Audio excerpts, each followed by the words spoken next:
Welcome. It's Sunday, October 5th, 2025. It's also the fifth day of the U.S. government federal shutdown.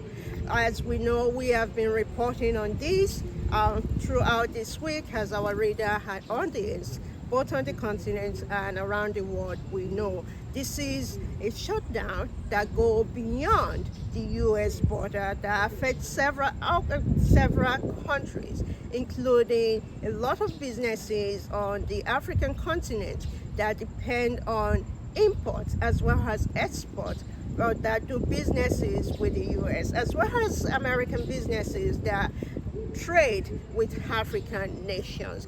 Earlier today, the President and the First Lady departed the White House, traveled to Norfolk, Virginia to celebrate the 250th anniversary of the U.S. Navy. While there, the President will also deliver remarks. But before the President departed the White House, he took time and spoke with reporters, took several questions from reporters. Well, take a listen to the President's full remarks before he boarded Marine One, departing for Norfolk, Virginia to celebrate the 250th anniversary of the U.S. Navy.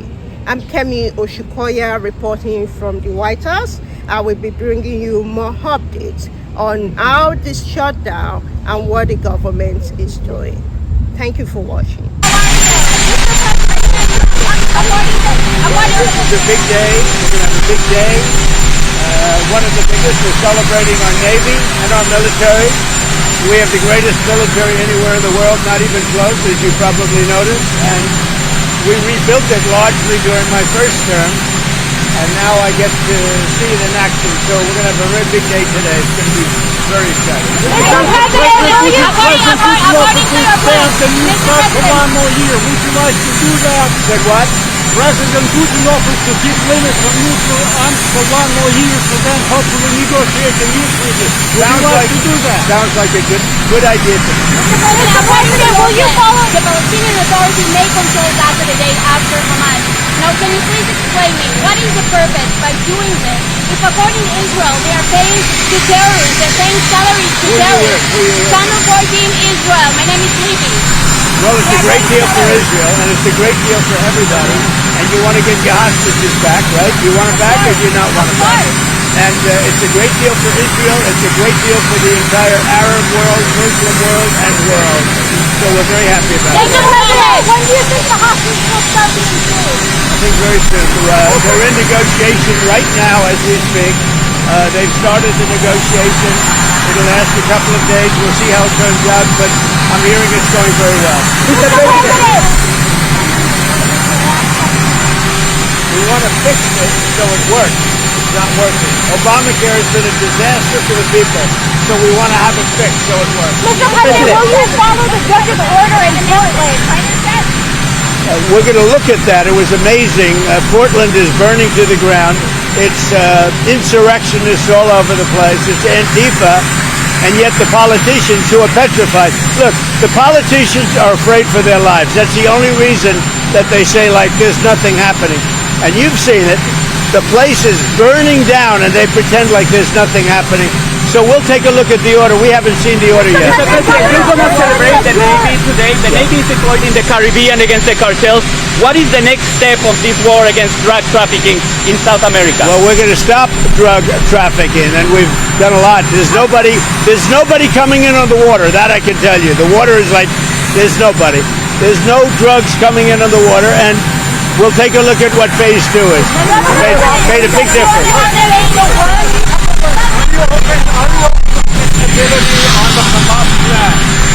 We have very little, we don't need flexibility because everybody's pretty much agreed to it, but there'll always be some changes. But the Hamas plan, I tell you, it's amazing. You could have peace, if you think about it, peace in the Middle East for the first time in, they say, really 3,000 years. So I'm very honored to be a big part of that. Look, they've been fighting for a plan for years. We get the hostages back almost immediately. Negotiations are going on right now. Will probably take a couple of days, and people are very happy about it.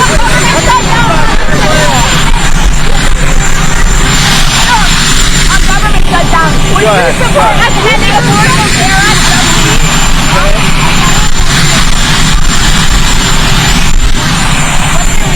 Well, I disagree with that judge. I wasn't served well if they put judges like that on. I wasn't served well by the people that pick judges, I can tell you. Things like that are just too bad. I appointed the judge and he goes like that. So I wasn't served well. Obviously, I don't know the judge. But if he made that kind of a decision, Portland is burning to the ground. You have agitators, insurrectionists. All you have to do is look at the television, turn on your television, read your newspapers. It's burning to the ground. The governor, the mayor, the politicians are petrified for their lives. Mr. President, And you have a judge like that, he ought to be that judge ought to be ashamed of him. Governor, you say you're targeting the worst of the worst, but Governor Pritzker says that most of the people ICE has taken in his state have no criminal history, no criminal convictions. So which is it? He's wrong. Number one, he's wrong. Number two, I really believe he's afraid for his life somehow. When you can have 40 or 50 people killed over the last couple of months, hundreds of people wounded, there's no place like that in the world.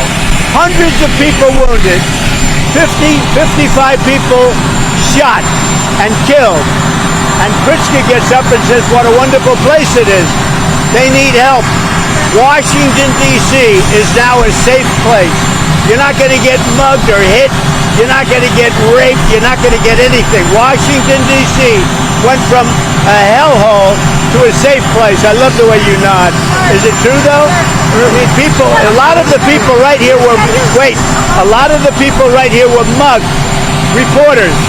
And you know what? You're safe now. Nothing, we got no crime. It took 12 days to solve the problem. 12 days. And we're going to do that in Chicago. We're going to do that in Portland. Now, Portland's different. That's a bunch of paid insurrectionists. But you have a lot of paid people in Chicago, too. I believe the politicians are under threat because there's no way somebody can say that things are wonderful in Chicago.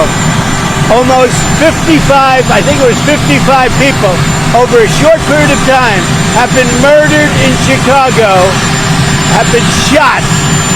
222 people over a short period of time have been hit, have been wounded, not died. But 55 people died over a short period of time.